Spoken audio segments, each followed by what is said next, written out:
तो hello my dear friends, क्या हाल चाल।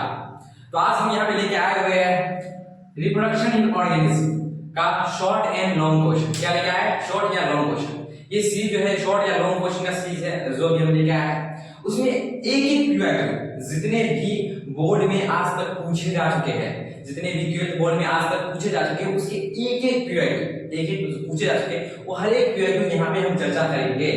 ठीक है सर, चर्चा करिएगा, समझिए सर। तो क्या आप एक भी क्वेश्चन करेंगे? नहीं छोड़ेंगे, एक भी नहीं छोड़ेंगे। और ये भी नहीं छोड़ेंगे कि अगर इससे और क्वेश्चन कुछ बन सकता है क्या? सीक्वेंस क्या इससे अगर क्वेश्चन में अगर मान लीजिए नेक्स्ट ईयर क्या इससे अगर क्वेश्चन में नहीं पूछा है तो क्या पूछा जा सकता है क्या इस टाइप का क्वेश्चन? हाँ, तो ये भी हम जो है ऐड कर देंगे कि अगर जो पूछा जा सकता है, जो पूछने का चांस है बोर्ड में, वो भी ऐड कर देगा। साथ साथ क्वेश्चन तो पूरा पूरा रहेगा ये वाला, ठीक है। उसके बाद हम आज जैसे लॉन्ग का जो मतलब बना रहे हैं, लॉन्ग या शॉर्ट वीडियो का, उसी प्रकार हम जो है क्या बोलते हैं ऑब्जेक्टिव का भी बनाएंगे, ठीक है। तो चलिए आज स्टार्ट करते हैं। हम लोग पहला हमारे पास है बायोलॉजी का चैप्टर का नेम है क्या है? Reproduction in organism. क्या है? Reproduction in organism. और जो है भी बनाएंगे शॉर्ट या लॉन्ग। लेकिन सबसे पहले बात रिप्रोडक्शन इन ऑर्गेनिज्म पढ़ते हैं। क्या पढ़ते हैं सर? रिप्रोडक्शन इन ऑर्गेनिज्म पढ़ते हैं। जब रिप्रोडक्शन इन ऑर्गेनिज्म पढ़ना स्टार्ट करते हैं सर, ठीक है, पहले स्टार्ट किया तो इसमें क्या होता है कि हम सबसे पहले समझेंगे सर किससे क्वेश्चन कितना आता है। हमको ये बता है सर, हमको ये बताते हैं क्वेश्चन कितना आता है, तो उतना फोकस रखेंगे इस चैप्टर पे। क्या रखेंगे? उतना ही फोकस इस चैप्टर पे रखेंगे कि हमें ये पता चल जाएगा किसी कितना क्वेश्चन आपको उतना फोकस रखेंगे सर। हां सर, फोकस तो रखेंगे, बराबर कितना। लेकिन कम से कम जो है कम से कम इससे 2 या 3 जो है ऑब्जेक्टिव जो है आ सकता है। मतलब 3 क्वेश्चन तक ऑब्जेक्टिव का चांस है। क्या है? ऑब्जेक्टिव कितना तक चांस है? 3 क्वेश्चन तक। कितना है? 3 क्वेश्चन का चांस है ऑब्जेक्टिव आने का। सब्जेक्टिव कितना सर? तो सब्जेक्टिव में यहां से लॉन्ग क्वेश्चन नहीं पूछा जाता है कभी भी।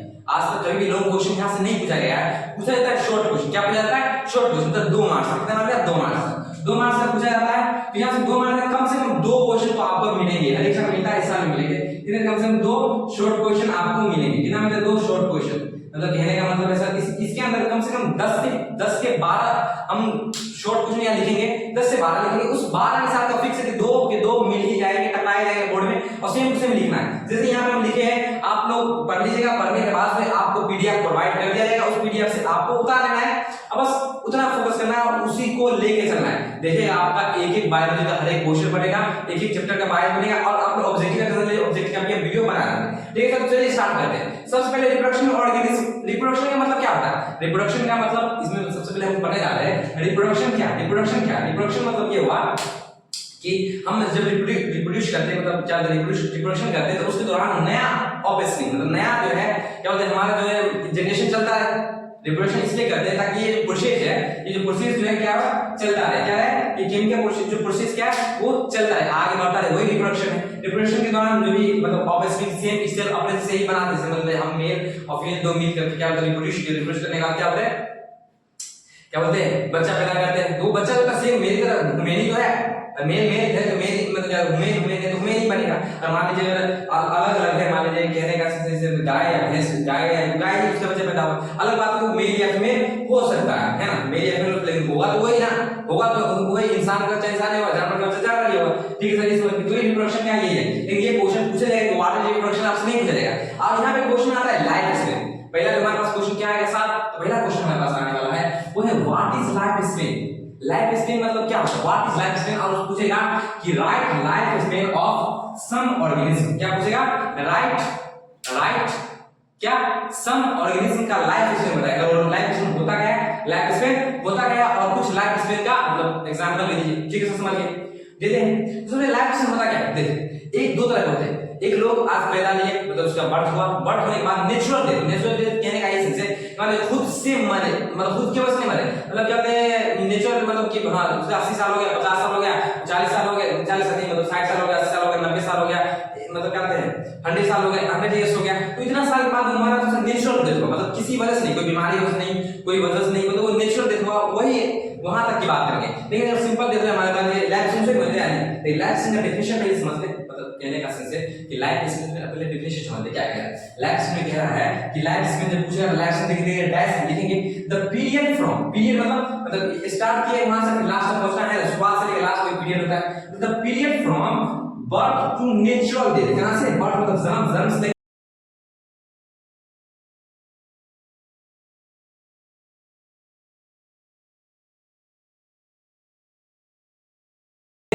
ऑफ एन ऑर्गेनिज्म, किसी भी ऑर्गेनिज्म का, इज कॉल्ड लाइफ स्पेन। उसे क्या बोलते हैं? लाइफ स्पेन कहते हैं। मतलब नेचुरल डेथ होना चाहिए। क्या कहते हैं? तो लोग बोल क्या बोले? The period from birth to natural death of an organism is called life span. क्या बोलेंगे सर?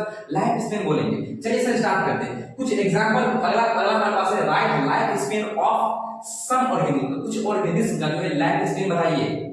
ऑर्गेनिज्म क्या है? सेक्सुअल रिप्रोडक्शन पर उस ऑर्गेनिज्म कुछ का जो है नाम बताइए दूसरा ऑर्गेनिज्म का। सबसे पहले लेते हैं एग्जांपल ऑफ, लिख के देखिए example of some organism life span लिख दिए सर। अब बताइए लिखेंगे कौन पोस्ट, देखिए कोमा बना देंगे यहाँ पे, लिखेंगे ऑर्गेनिज्म फर्स्ट में और इधर लिखेंगे लाइफ स्पेन। क्या लिखेंगे इधर? ऑर्गेनिज्म और उधर लाइफ स्पेन। तो पहला ऑर्गेनिज्म हमारे पास बटरफ्लाई। क्या है पहला? बटरफ्लाई। यदि बटरफ्लाई की बात करें तो बटरफ्लाई सिर्फ 1 से 2 वीक तक ही उसका जिंदा रहता है। 1 से 2 वीक जन्म लिया और 1 से 2 वीक तक उसका लाइफ कितना होता है? 1 to 2 वीक्स। ठीक है। अब एलिफेंट, एलिफेंट देखो कितना कितना मतलब साल तक जिंदा रहता है। कितना रहता है?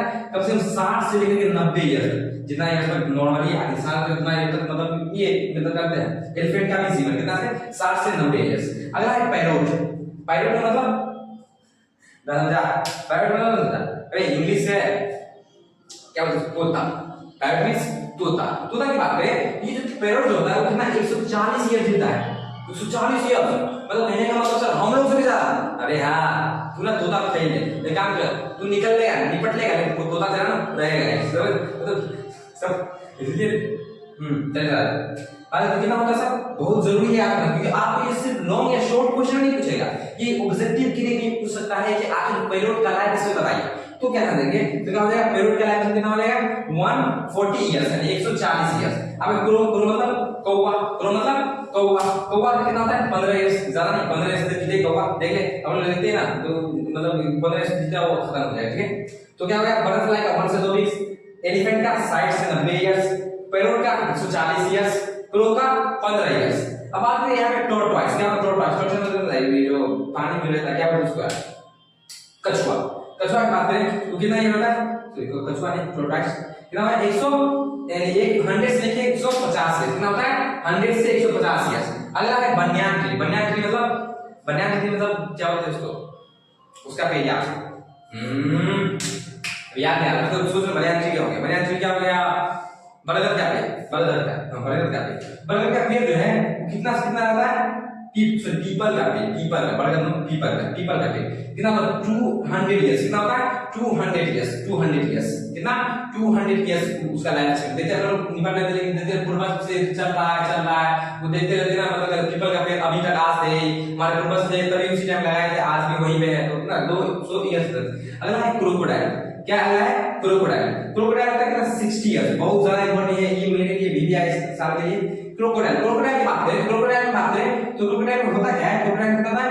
क्रोकोडाइल का होता है 60 ईयर। कितना होता है? 60 ईयर। देखिए याद कर सकता है, C से 6 और O से 0 मतलब C से 6 O से 0, तो 0 मतलब 6 पे 0 मतलब कितना होता है? 60 कितना तो क्रोकोडाइल का 60 ईयर होता है। चलिए आप दूसरा क्वेश्चन से ये पूछा जा सकता है साहब, क्या पूछा जा सकता है? पूछा ये जा सकता है कि ये बताइए कि what is a sexual reproduction in organism, जो कि हमारा चैप्टर का नाम है। चैप्टर का नाम क्या है साहब? चैप्टर का नाम है हमारे पास कि what is reproduction in organism. Organism का रिप्रोडक्शन कैसे होता है? रिप्रोडक्शन इसमें तो यही क्वेश्चन है हमारे पास कि what is reproduction in sexual reproduction. पहला हमारे क्या है? एसेक्सुअल रिप्रोडक्शन इन ऑर्गेनिज्म, फिर आएगा सेक्सुअल रिप्रोडक्शन इन ऑर्गेनिज्म, फिर सेक्सुअल पढ़ लेंगे, एसेक्सुअल पढ़ लेंगे, दोनों पढ़ेगा, उसका दोनों का डिफरेंस जानेंगे। एसेक्सुअल सेक्सुअल डिफरेंस क्या है? सबसे पहले हमारे पास क्वेश्चन अकेला है कि what is asexual reproduction in organism, तो क्या देंगे ये समझिए। एसेक्सुअल क्या होता है? एसेक्सुअल मतलब सिर्फ एक सेक्स होना चाहिए। क्या एक सेक्स मतलब ये यूनिसेक्स, मतलब क्या होता है? दो सेक्स नहीं, सिर्फ एक सेक्स, मतलब एक ही है, वही खुद से प्रोड्यूस कर सकता है दो, मतलब एक से दो बन सकता है, एक से दो बन सकता है। एसेक्सुअल रिप्रोडक्शन की बात करें तो एसेक्सुअल रिप्रोडक्शन के हम देंगे डैश, क्या देंगे? एसेक्सुअल रिप्रोडक्शन लिख करके हम देंगे डैश। सबसे पहले लिखेंगे when offspring is produced. Offspring मतलब क्या हुआ? चाइल्ड, नहीं बच्चा, वो ऑफस्प्रिंग बोलते हैं। क्या बोलते हैं? ऑफस्प्रिंग बोलते हैं। तो when offspring is produced by single parent, कौन सा? Single parent. Asexual reproduction a single parent is called asexual reproduction। क्या बोलेंगे उसे? asexual बोलेंगे। when offspring is produced by a single parent is called asexual reproduction। यहाँ पे asexual reproduction देखते हैं हम कि यहाँ पे गेमिट हो भी सकता है, गेमिट नहीं भी हो सकता है, दोनों का एक मेंबर है। तो गेमिट फॉर्मेशन हो भी सकता है, गेमिट फॉर्मेशन नहीं भी हो सकता है, गेमिट की जरूरत नहीं भी हो सकता है, इन्वॉल्वमेंट हो भी नहीं सकता है, हो भी सकता है, नहीं हो सकता है, मे हो सकता है या मे नॉट भी हो भी सकता है, नहीं भी हो सकता है। इन्वॉल्वमेंट ऑफ गैमेट फॉर्मेशन, यहाँ पे गैमेट का फॉर्मेशन हो भी सकता है या नहीं हो सकता है एसेक्सुअल रिप्रोडक्शन में। अगला कि नॉट प्रेजेंट फर्टिलाइजेशन, यहाँ पे फर्टिलाइजेशन नहीं होता है, मतलब ये नहीं कि मेल का फीमेल का है, फीमेल का है, अब तक गैमेट का फर्टिलाइजेशन वहां पर एक ही है, तो एक ही के अंदर कोई फर्टिलाइजेशन नहीं होता, तो फर्टिलाइजेशन यहाँ पे एब्सेंट होता है। इतना बात हम 2 नंबर में पूछा है तो लिख सकते हैं, ठीक है। उसके बाद हम आगे सेक्सुअल रिप्रोडक्शन पढ़ेंगे, दोनों डिफरेंस होते हैं सेक्सुअल में, एसेक्सुअल और सेक्सुअल रिप्रोडक्शन में डिफरेंस पढ़ेंगे, तो वहां भी हम लिख देंगे। अगला हमारे पास क्वेश्चन आएगा दूसरा तीसरा क्वेश्चन हमारे पास कि व्हाट इज क्लोन। क्लोन क्या होता है? क्लोन क्या होता है?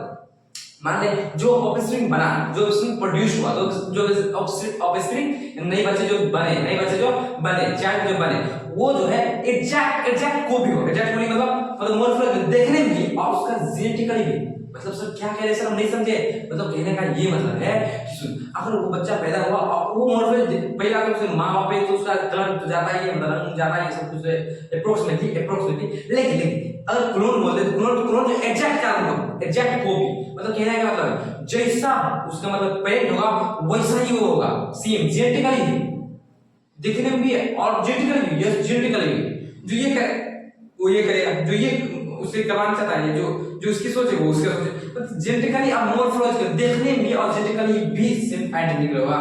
तो बोलते हैं क्लोन क्या है, दैट ऑफस्प्रिंग एंड वो offspring are produced are not only identical, सिर्फ आइडेंटिकल ही नहीं to another but also exact copy of their parent, also exact copy of their parent, ठीक है सर, समझ गए। अगला बताइए, अगला इसमें लिख सकते इन विच क्लोन के अंदर morphologically and genetically similar organism होते हैं, एंड जो ऑर्गेनिज्म पैदा ये ऑर्गेनिज्म जो बने वो क्या होता है, सिमिलर। क्या सिमिलर होता है वो क्या, मोर्फोलॉजिकली या जेनेटिकली, तो ठीक है याद आ जाएगा।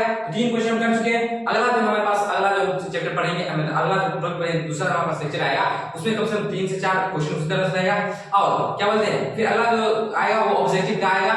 आप लोग देखिए वीडियो, देखने के बाद जो है इस वीडियो पे कमेंट कीजिए। कमेंट करने का ये सेंस है कि आप बताइए कि कहां सही है, कहां गलत है, कहां हमने छोड़ दिया है, हमारा गलत है, कहीं आवाज बेहतर से नहीं आ रही है, बहुत सा सुधार की जरूरत है। अभी शुरुआत की तो सुधार की जरूरत है, तो आप सुधार